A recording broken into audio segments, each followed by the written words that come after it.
अस्सलाम वालेकुम। Last lecture के अंदर हमने हमारी इस एप्लीकेशन को डेटाबेस के साथ कनेक्ट किया था और फिर उसके बाद हमने इन दो टेक्स्ट फील्ड के अंदर जो डाटा लिखा था और सेव के बटन पे क्लिक किया था तो हमारा डाटा जो है हमारी डेटाबेस में जाके सेव हो गया था और डेटाबेस में हमने देखा था कि हमने इसको सेव किया था इस तरह। आज आज के इस लेक्चर के अंदर हम थोड़ी सी डिमॉन्स्ट्रेशन जो है इसके अंदर हम डिस्प्ले के बटन पे क्लिक करेंगे तो हमारा जितना भी डाटा इस डाटाबेस के अंदर एग्जिस्ट कर रहा है, ठीक है, तो वो सारे का सारा डाटा किधर आ जाएगा, वो इसके अंदर डिस्प्ले हो जाएगा, इस टेबल के अंदर डिस्प्ले हो जाएगा। और ये टेबल किस तरह आया है, अगर आपको नहीं पता तो लास्ट लेक्चर को काइंडली देख कर आएँ और वहाँ पर मैंने इसको बताया कि मैंने किस तरह ये टेबल यहाँ पर लेके आया हूँ और इस टेबल का नाम मैंने किस तरह यहाँ पर सेट किया है। तो जैम्प मेरा एज़ यूजुअल मेरा जैम्प ऑन है जिसके अंदर माई एसक्यूएल की डेटाबेस ऑन है और अपाची का वेब सर्वर ऑन है।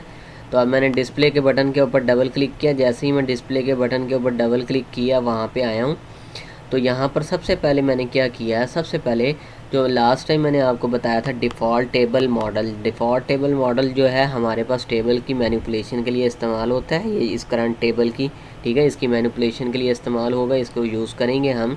तो जस्ट मैंने यहाँ पर क्या किया, अगर मैं व्यू के ऊपर आऊँ यहाँ पर तो मैंने उसका एक ऑब्जेक्ट क्रिएट किया डिफ़ॉल्ट टेबल मॉडल का MDL और उसके अंदर जस्ट मैंने कहा उसको दिस डॉट, उसके साथ ही मैंने क्या कहा डिफ़ॉल्ट टेबल, उसके साथ मैंने क्या कहा दिस से मुराद करंट को जाहिर कर रहा है, करंट ऑब्जेक्ट को जाहिर कर रहा है, dot TBL data. TBL data क्या है, मेरे इस टेबल का नाम है। इसके ऊपर अगर मैं चेंज वेरिएबल नेम करके दिखाऊँ आपको तो TBL डाटा इसका नाम है। और साथ ही मैंने यहाँ पर गेट मॉडल, इसको मॉडल को फैच कर लिया, ठीक है, और वो उसके तमाम के तमाम मेरे पास जो भी इंफॉर्मेशन है वो इस MDL के अंदर कंटेन किए हुए हैं। अब मैंने इस MDL के अंदर जितनी भी मेरे पास रोज़ की जो काउंट था उसको मैंने ज़ीरो कर दिया। मैंने कहा सेट रो काउंट जो है ज़ीरो कर दें, ठीक है, रोज़ का जो तादाद है जिसको उसने काउंट किया वो उसको मैंने कहा ज़ीरो कर दें। उसके बाद जितना भी मेरा सारे का सारा काम जो है वो मैंने ट्राई कैच के अंदर लिखा है एज़ यूजुअल जिस तरह लास्ट लेक्चर के अंदर हमने किया था। इसी तरह मैंने क्लास नेम क्रिएट की, मैंने ड्राइवर्स को किया com.mysql.jdbc ड्राइवर, ठीक है। उसके बाद मैंने कनेक्शन स्ट्रिंग उसको लिखा और यूज़र नेम लिखा और पासवर्ड को एम्प्टी किया, गेट कनेक्शन और कौन के अंदर मैंने पास कर दिया कनेक्शन के अंदर। उसी तरह मैंने HTMT को ये सारा क्रिएट कर दी, ये वाली सारी स्टेटमेंट को मैंने क्रिएट कर दिया और HTMT को पास कर दिया डॉट क्रिएट स्टेटमेंट के ज़रिए से। इस चीज़ को आपने याद करना है, बिल्कुल एज़ इट इज़ हर प्रोग्राम में ये ऐसे ही आएगी, तो इसलिए इसको आपको याद करना ज़रूरी है। और उसके बाद मैंने एक और क्यूरी लिखी यहाँ पे। अब क्योंकि मैं सारे का सारा डाटा डिस्प्ले फैच करके लेके आ रहा हूँ, सारा डाटा लेके आना है, तो इसलिए मैं यहाँ पे लिख रहा हूँ select static mean all from किस में से टेबल नेम। टेबल नाम क्या है, ऑर्डर। टेबल का नाम अगर आपको मैं दिखाऊँ तो ऑर्डर्स है, तो मैंने इसलिए यहाँ पे क्या लिख दिया, ऑर्डर्स लिख दिया। तो ये क्या करेगा, सारा डाटा लेके आएगा। अब इस क्यूरी को मैंने एग्जीक्यूट करवाना है किसके ज़रिए से, HTMT के ज़रिए से, यानी कि ये जो कनेक्शन पाथ है इसके ज़रिए से। तो मैंने HTMT.execute लिखा और उसमें क्यूरी को पास किया तो वो इसको एग्जीक्यूट कर देगा। अब क्योंकि डाटा को मैं फैच करके लेके आ रहा हूँ तो इसलिए मैंने अपने रिज़ल्ट को स्टोर भी करवाना है ना, तो इसलिए मैंने RS के अंदर रिज़ल्ट सेट जो मैंने लास्ट टाइम आपको दिखाया था, रिज़ल्ट सेट मैंने कहा था कि आपके डाटा को मैनेज करने के लिए इस्तेमाल होगा RS। तो रिज़ल्ट सेट के अंदर मैंने तमाम डाटा जो HTMT.get रिज़ल्ट मुझे प्रोवाइड करेगा वो मैंने RS में स्टोर करवा दिया और वहाँ पे लूप लगा के फॉर वाई RS.next मैंने सारे का सारा डाटा जो है उसके अंदर प्लेस करवा दिया। किसके अंदर, रो नाम की अरे के अंदर, ठीक है। रो जो है इसके अंदर मैंने प्लेस करवा दिया अरे के अंदर। और इसके अंदर जो है मैंने जस्ट पैरामीटर जो है पास किए हैं RS.get स्ट्रिंग, यानी कि मेरे पास जो इस डाटाबेस के अंदर से कॉलम्स का नाम, इनको मैं फैच करने की कोशिश कर रहा हूँ, ठीक है। इनको मैंने फैच किया, ऑर्डर नंबर है और जो कि ऑर्डर है RS.get स्ट्रिंग, ठीक है। अब क्योंकि वो सारा जो मेरा ये वाला जो सारे का सारा टेबल है वो किस में लोड हो चुका है, वो RS के अंदर लोड हो चुका है।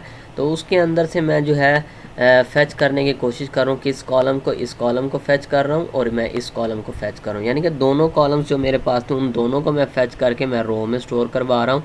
और उसके बाद यही वाली जो रो है मैं इसको ऐड करवा रहा हूँ मैं अपने MDL के अंदर, ठीक है। और ये MDL मेरे पास क्या है, MDL मेरे पास ये वाला टेबल है, ठीक है, जो कि प्रॉपर्टी, इसकी MDL एक ऐसा ऑब्जेक्ट है जो कि इस टेबल की तमाम इंफॉर्मेशन को कंटेन किए हुए है, ठीक है। तो मैं उसके अंदर इस रो को ऐड कर रहा हूँ।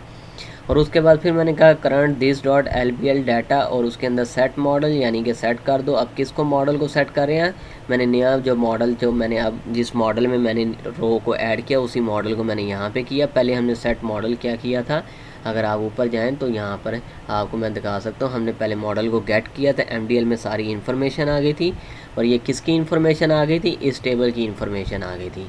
तो फिर हमने जस्ट क्या किया, फिर उसके बाद अब हमने ये सारे के सारे जो रो है उसको उसी MDL को अपडेट किया, सेट मॉडल यानी कि उसी को अपडेट किया, क्योंकि यहाँ पे रो को हमने ऐड किया है और ये रो जो है आपके पास सारी की सारी जितनी भी रोज़ होंगी ये नेक्स्ट के ज़रिए से लूप चलता जाएगा, वो इसमें आती जाएंगी, वो इसमें ऐड होती जाएंगी, ठीक है, MDL में ऐड होती जाएंगी जब तक ये एम्प्टी नहीं होता। RS जो है आपको एम्प्टी एंड तक नहीं आ जाता, जिस तरह ही एंड में आएगा वो सारे का सारा जो मॉडल आपका अपडेटेड मॉडल है वो आपका सेट मॉडल के ज़रिए से LPL डाटा में सेट हो जाएगा। अगर इसके दौरान कोई एरर आता है तो आपके पास ये वाला जो है कोड एग्जीक्यूट होगा, ठीक है। तो ये आपके पास कोड की थोड़ी सी वर्किंग थी जो कि मैंने आपको समझाई। अब इसको एग्जीक्यूट करके देख लेते हैं।